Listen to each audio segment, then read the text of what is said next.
car je fus amené à réfléchir sur ceux qui consomment plus qu'ils ne rendent.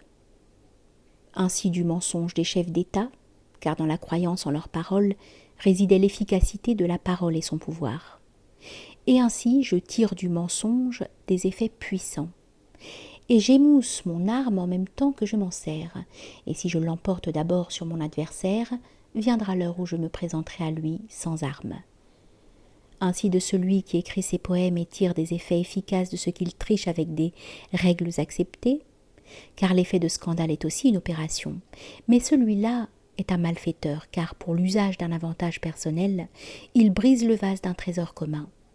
Pour s'exprimer, il ruine des possibilités d'expression de tous, comme celui-là qui, pour s'éclairer, incendierait la forêt. Et ensuite il n'est plus que cendre à la disposition des autres. Et quand je me suis habitué aux erreurs de syntaxe, je ne puis même plus provoquer le scandale et saisir par l'inattendu.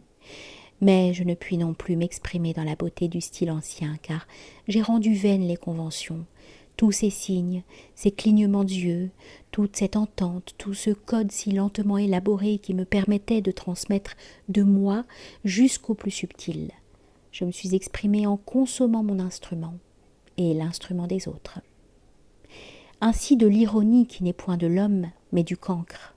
Car mon gouverneur, qui domine et qui est respecté, j'ai tiré de lui des effets comiques en le comparant à un âne, et nul ne s'attendait à mon audace. Mais vient le jour où j'ai mêlé âne et gouverneur si intimement que je ne fais plus rire personne en exprimant mon évidence. Et j'ai ruiné une hiérarchie, une possibilité d'ascension, des ambitions fertiles, une image de la grandeur. J'ai consommé le trésor dont je me servais, j'ai pillé un grenier et j'en ai répandu les graines. La faute, la trahison, c'est que si j'ai pu user en le détruisant de mon gouverneur, c'est que d'autres l'avaient fondé. On m'a offert une occasion de m'exprimer. J'en ai usé pour la détruire. Ainsi ai-je trahi. Mais celui-là qui écrit avec rigueur et forge son instrument pour utiliser le véhicule, aiguise son arme par son usage et ainsi augmente ses provisions à mesure qu'il les consomme. Et celui qui domine son peuple, malgré les difficultés ou les amertumes, par la vérité de sa parole et qui augmente sa caution à mesure qu'il s'en sert, en fin de compte, sera suivi plus avant dans la guerre. Et celui-là qui fonde le sentiment de la grandeur, il bâtit l'instrument dont il se servira demain.